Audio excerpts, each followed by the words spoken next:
Welcome to Eternal Paradigm. Together we're uncovering the human experience and exploring physical, mental, emotional and spiritual stories with me, your host, Amy Ravel.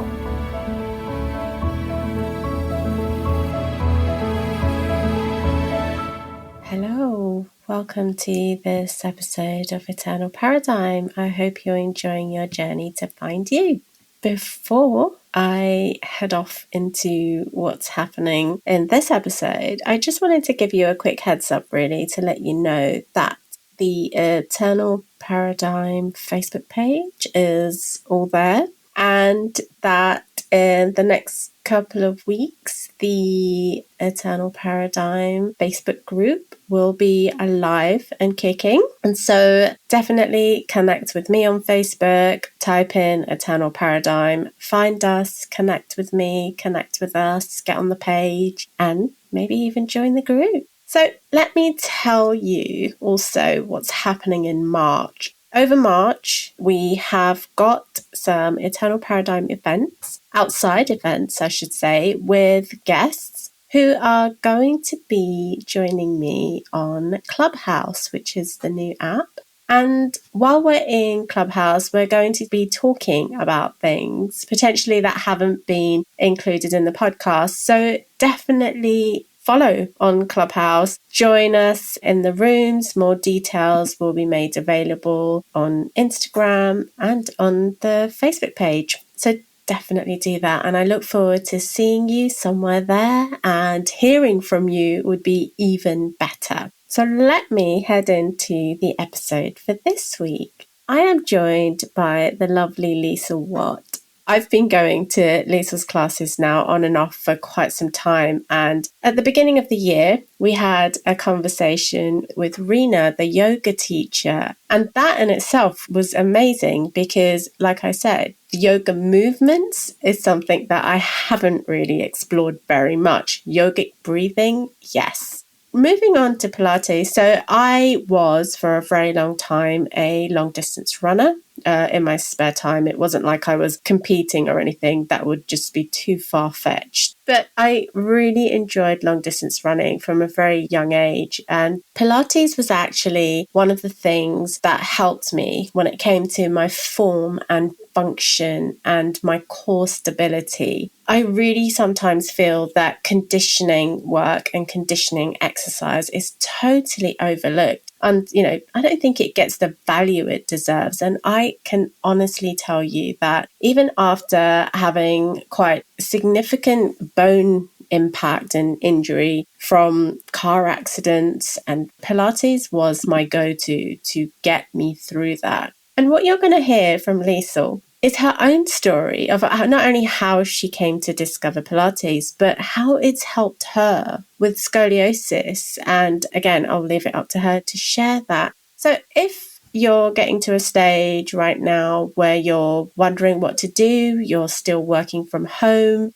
if you are looking to try out Pilates, I would highly recommend Liesl, obviously, but try out a class online. It's the best thing to do. And the way that your body feels afterwards is just truly phenomenal. So just to give you a quick heads up, okay, because Liesl explains a little more about the type of Pilates she does, which is body control. And, she's a fully trained teacher. So it's body control Pilates. And every year, actually every month almost sometimes, she's bringing something new to all of our classes. And it means that they just don't get boring. And that's why we keep going back. It means that just from doing even online classes with her, we have done so many different types of things that are all related to or a variation of Pilates. So it may not be the traditional or the classic form, but it's a variation, which means that the exercises work for my body. And that is where I love Pilates. So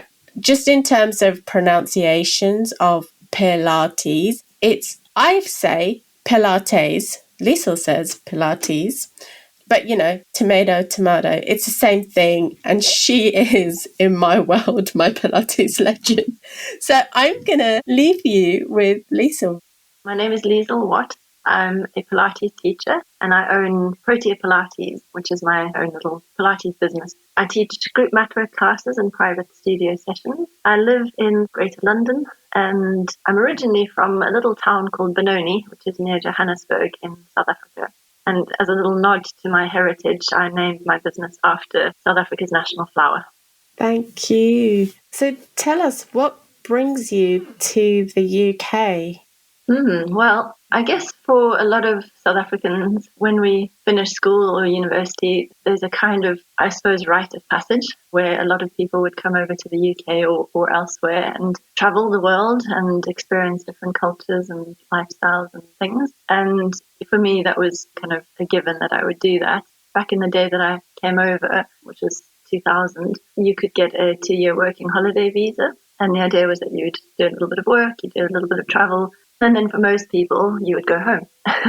But within the first year of being here, I met my now husband, and then I never went home. So it's a love story then. It is a love story. Yeah. I love love stories. Yeah, don't ask how we met. That's a really good story. Oh, really? Are you willing to share? Well, it's one of these stories that you think will never last, or relationships that will never last. We met on the pavement at about 1 a.m. in the morning outside a Spanish tapas bar on Clapham High Street. I was there with a group of my work colleagues, and we were all social workers, and we'd had a great night out, and they kicked us all out of the tapas restaurant at 1 a.m. when they closed, and we were all sort of standing there deciding whether to keep going or to go home. And then my husband Keith, he and his friend came up to this group of mostly women and tried a few chat-up lines, one of which was his friend said, do any of you girls need a taxi? And I was like, oh no, can't afford a taxi, I'm a social worker. And then Keith said to me, he's like, I'm having this debate with Nigel about which is cooler, an elephant or a rhino? And I was like, oh my gosh, well, you're obviously asking the right person because I'm South African and I know these things.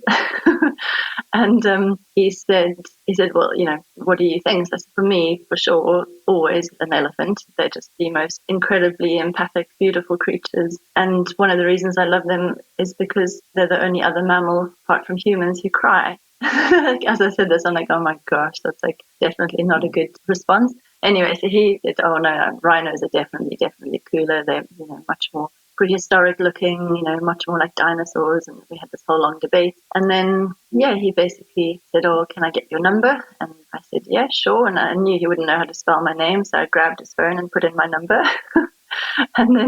And then he said, right, I'm off to get cheesy chips. And off he and Nigel went. And off I went to get my night bus. And he texted about a week later to say that he thinks elephants were cooler. And I was like, yeah, right. And then we met another week later for a date in Clapham, on Clapham High Street. And the rest is history. That was 20 years ago. And we've been married for 13, coming up to 13. Wow. Well, if I'm honest with you, I love the elephants, totally get that. But it was the cheesy chips that did it for me. I know. How classy are we all, meeting on pavements and getting cheesy chips? That's how we used to roll back in the day. I know, exactly. Those are the days. So you said you were a social worker. Yes. Oh, do share.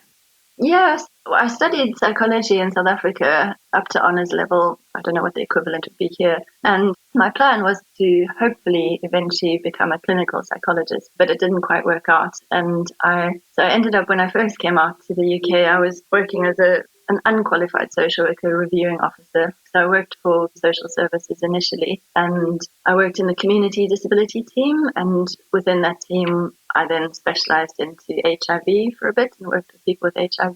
So I was there for a few years, and then I took a year out. Keith and I decided to just go travelling around the world, which is something I can't even imagine doing now. I don't know how it would be possible.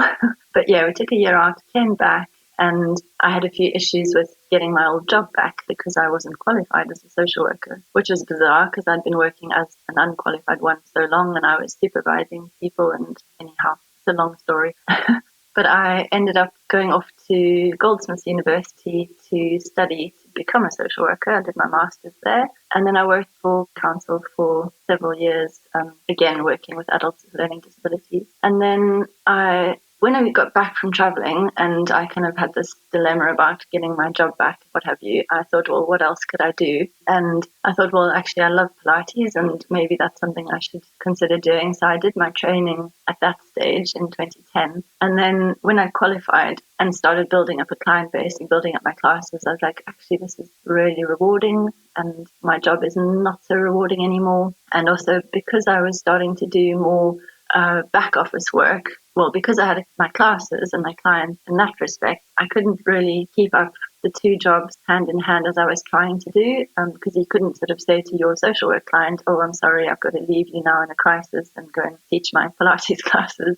So I eventually, after much deliberation, decided to give up my social work job completely and then start teaching Pilates full time, which was about, I think, 3 or 4 years ago now. So there's like a pull between the social work and Pilates classes. Yeah, there really was. I mean, I never thought I'd give up my social work job, give it up completely. I did move to part-time and that was fine. But yeah, because I didn't have the same client contact that I did when I was doing full-time work, it was less rewarding for me from a working with people perspective and having that client contact and seeing the results for myself. So yeah, eventually it became a less enjoyable profession, and pull for Pilates got much, much stronger, and especially when I could see the difference that the classes were making to people's lives.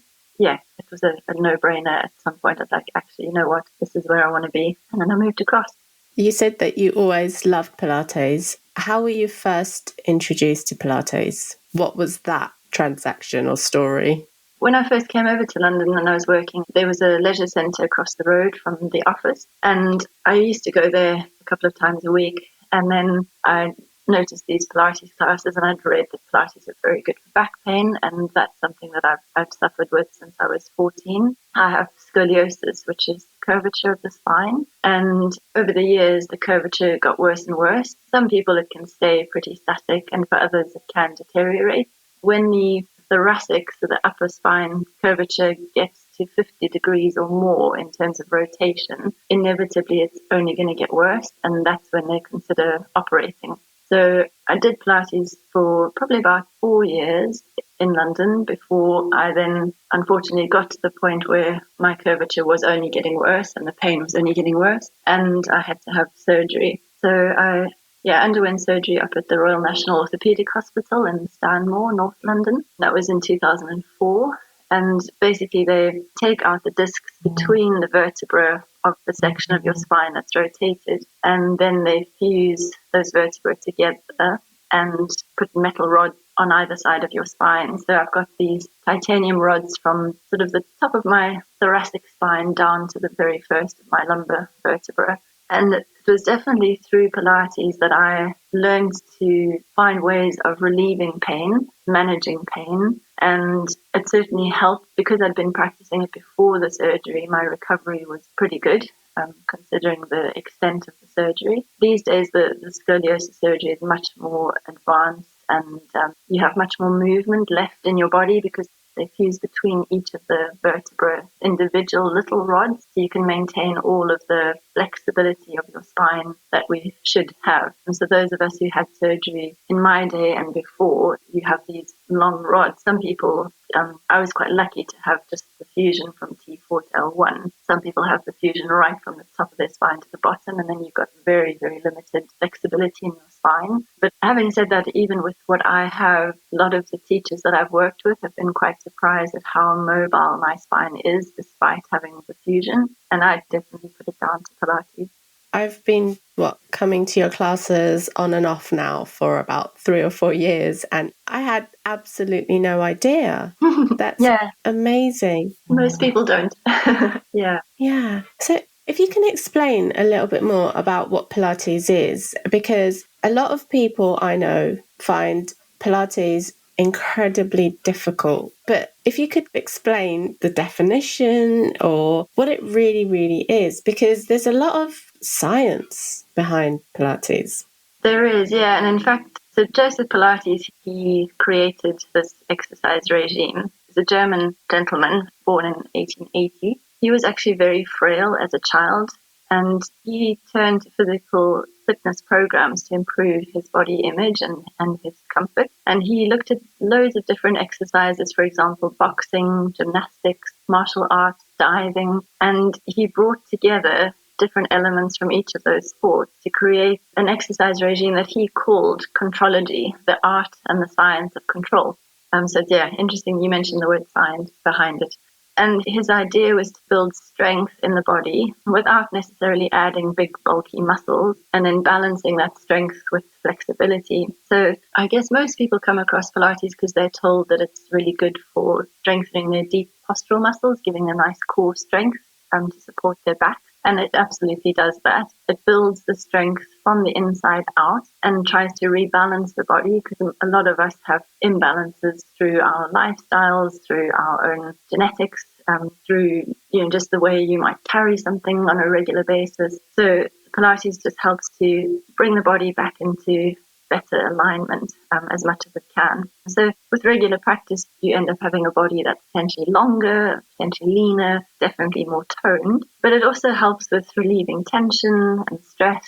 It helps with, I guess, mostly because you're using a lot of concentration on your breathing, which obviously helps to soothe and calm the body. It also helps to improve your posture. And I guess it's a slow, controlled approach means that the results you get from Pilates are much longer lasting than some of the more kind of baddie exercise things that come out every now and then. It's really popular with athletes who want to enhance their performance and avoid injuries. So people like Andy Murray are renowned for using Pilates.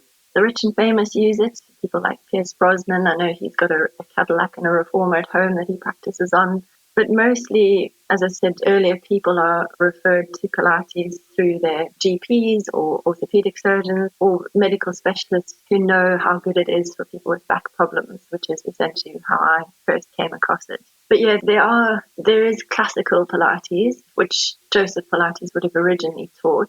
And it's really quite intense, quite full on. And the average person would really struggle with some of those more advanced classical exercises. I trained with body control Pilates, and they kind of break down those classical exercises into little more manageable steps that you then work towards, build up your strength, your resilience, your stamina, your flexibility, all of those things to bring you to a point where you can start to achieve the more challenging exercises. One of the things actually when I was just doing a little bit of research on Joseph Pilates recently, and I thought it was quite interesting in terms of the times we live in at the moment with COVID. He was actually interned during the First World War on the Isle of Man as a prisoner of war because he was German. And he taught his fellow internees his exercise regime. And apparently not one of them died from the influenza epidemic that killed thousands of people in 1918. So I'm kind of thinking, this would be great if everyone who practices Pilates survives COVID. It'd be nice to think that it's doing the same good all these years later. That is fascinating. Yeah.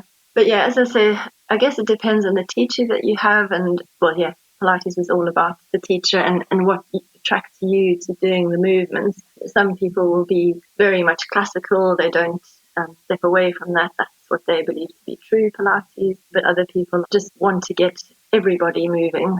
For me, my motivator is just I want anyone who walks off the streets to be able to do Pilates, because I know for me how amazing it's been for my body. And I think there's very few people who couldn't do Pilates. It's a very adaptable, flexible kind of exercise regime. And you can make so many adjustments and modifications to each individual person, which I love. So yeah, hopefully that's told you a little bit more about it. Yes.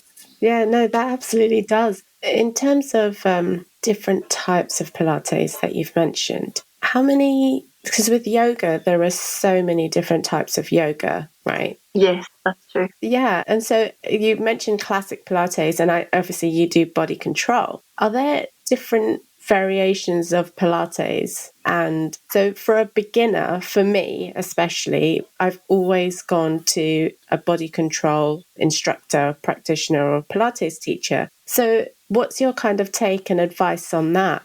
There are, unlike yoga, so yoga has the different types of practice, which I guess in some ways is similar to Pilates, but in Pilates, essentially you only have classical Pilates and then you have fusions, I guess. So that the classical would be the ultimate by the book, as Joseph Pilates would have taught us. But there are lots of different teaching schools of Pilates out there. So there's body control Pilates, there's soft, there's Pilates Foundation, etc., etc. So each of these different teaching schools will teach essentially the same or similar exercises, but they might approach it from a different angle, or they might just give it a different name. And so, for example, one of the exercises where you're lying on your side and your knees are bent and you're lifting your knee up towards the ceiling to strengthen the outer bottom muscles.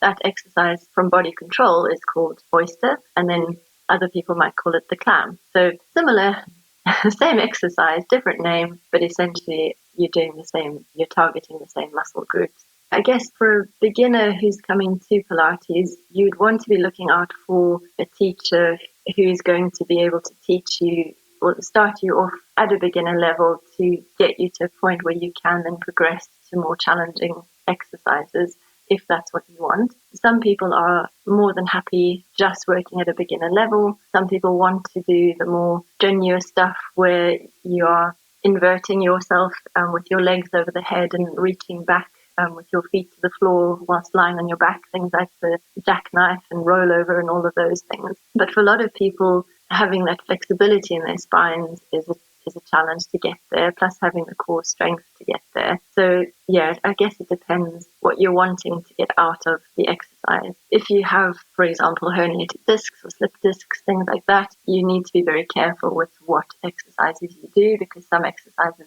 can exacerbate the condition. So you need to make sure you're being taught by someone who really understands the movement and the implications and the risks. I hope that answered your question. That does. I have to say, what I really, really enjoy and respect you a lot as a teacher of Pilates for me is because in your lessons, in your sessions, what you always say is do whatever feels right for your body. Now, as a regular gym goer, my personal trainer would adjust the exercise, but would never actually say those words to me. Now that I think changes the whole dynamic of how much I am going to be able to work on making it right for my body. So I am still giving my body the best chance to lengthen and strengthen and work into those deeper muscles. And you're actually one of the only Pilates teachers that I've come across that says that. Oh, really? Yes.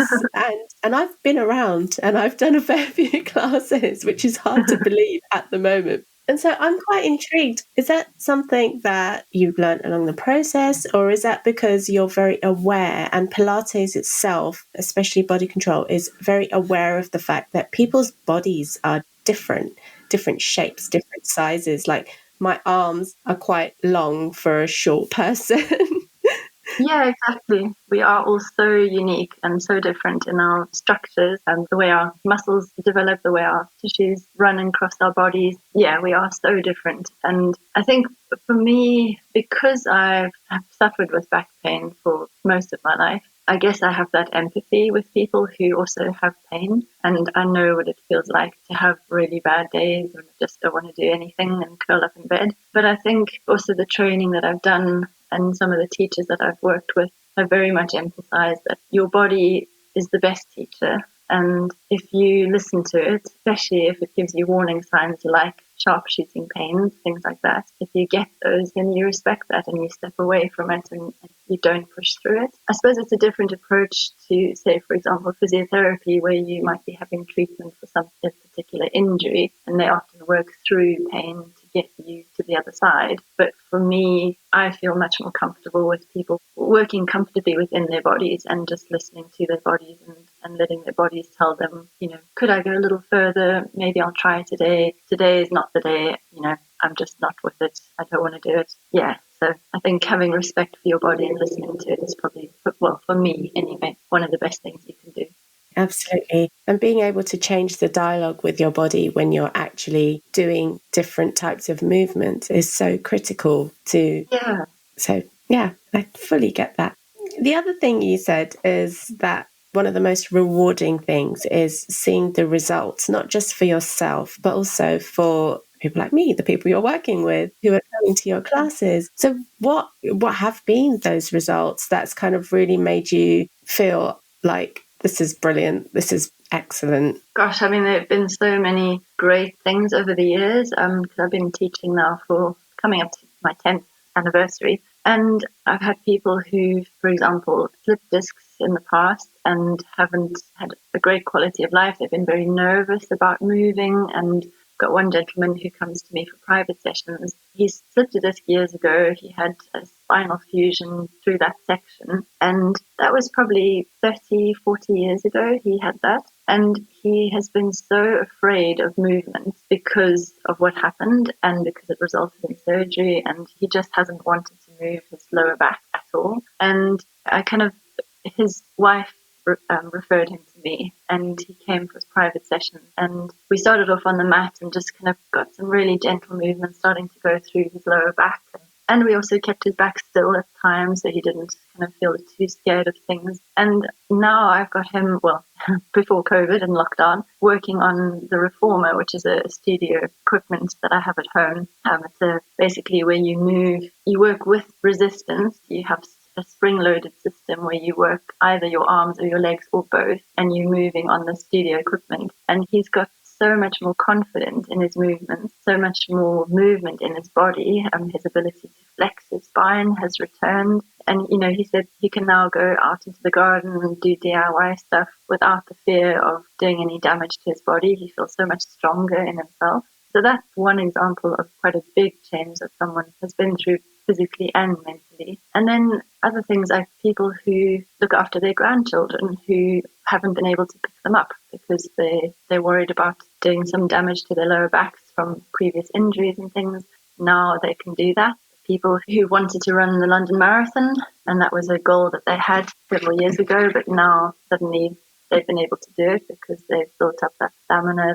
Their injuries have lessened over time because they've been, their bodies have been more aligned and they've been working better in them. Even to things like people sleeping better at night. I know it sounds pretty trivial, but actually, our sleep is so important. And if someone can sleep better for moving, then that's great. I think that's a brilliant result. So yeah, there's just a few snippets of things that I find massively rewarding.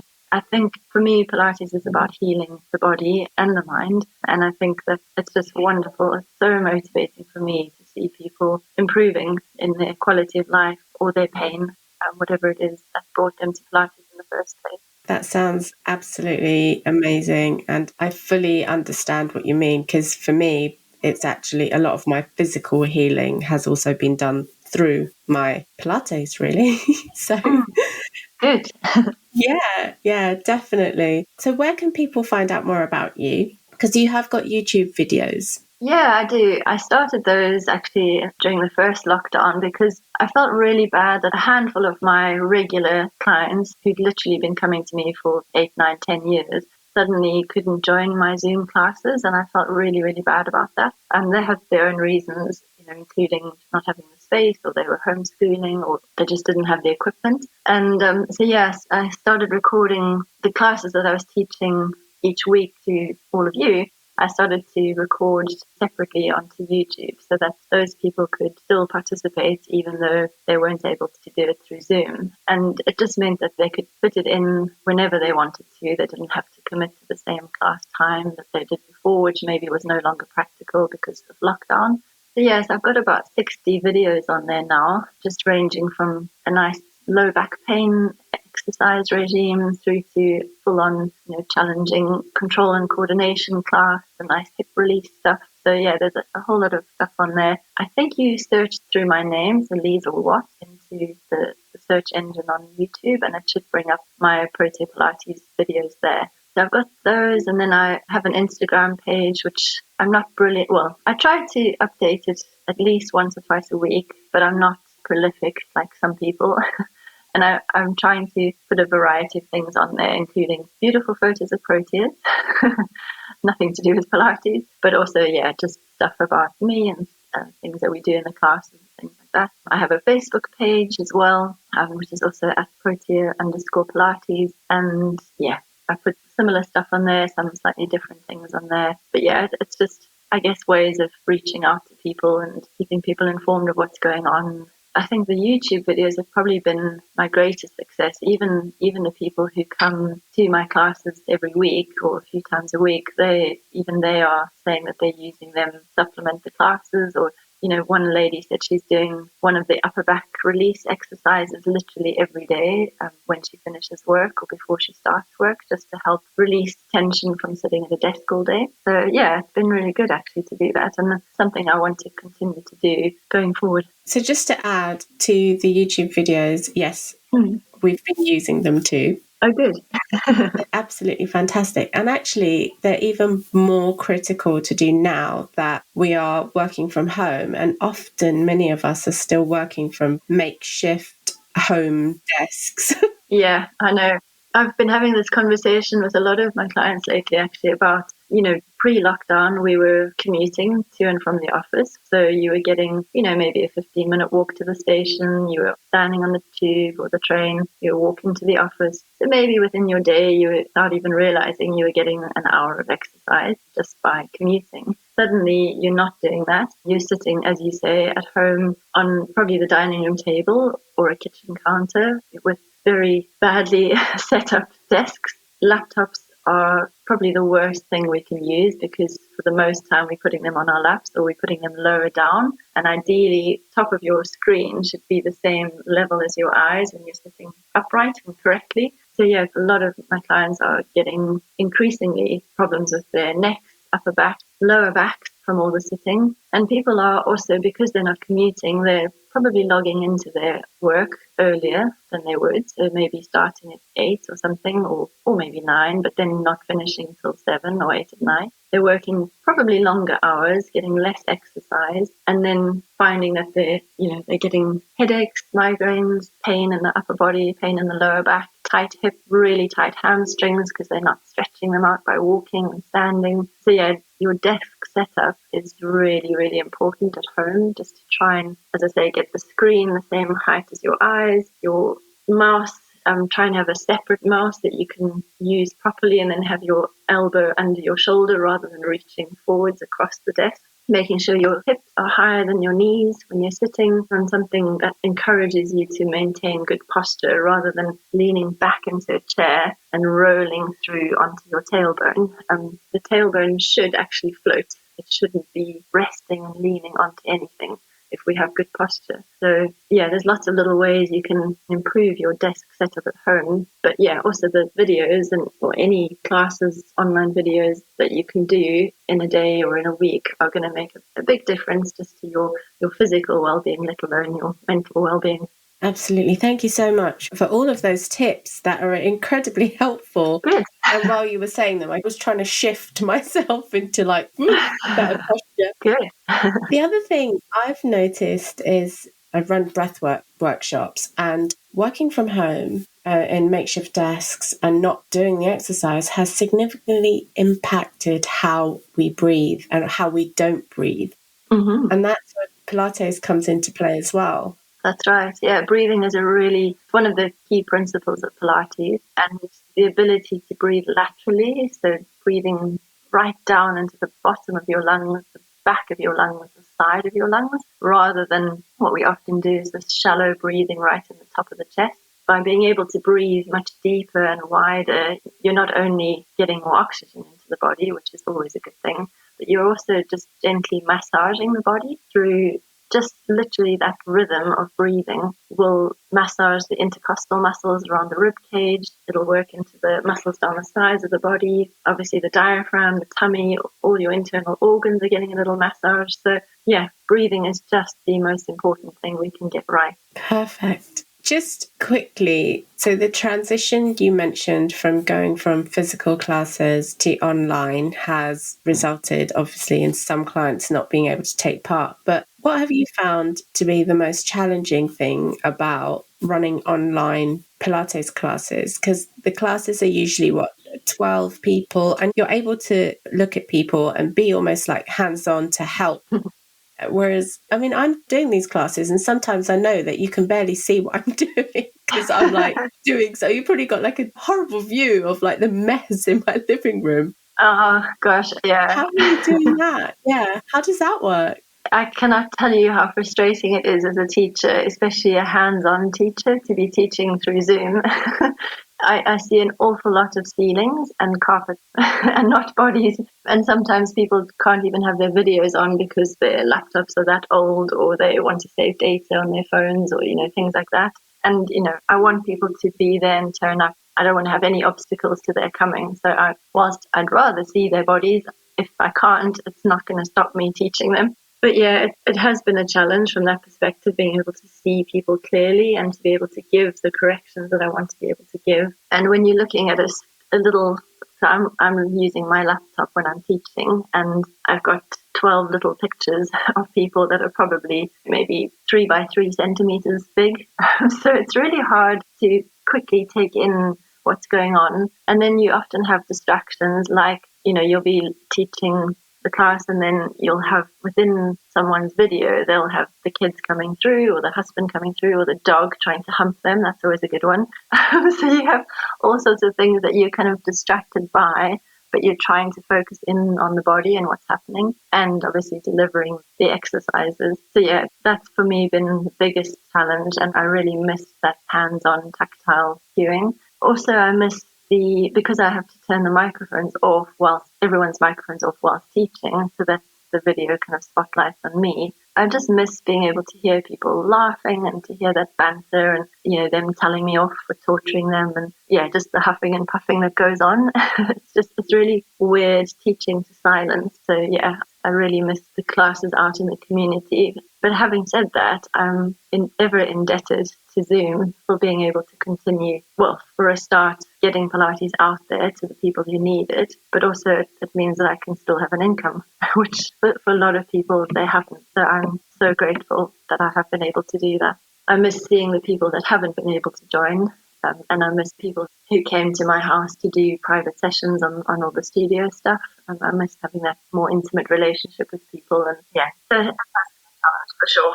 Yeah, but also, I mean, for me, very personally, it's been great because I've been able to drag Ro into sessions, which he wouldn't have joined before.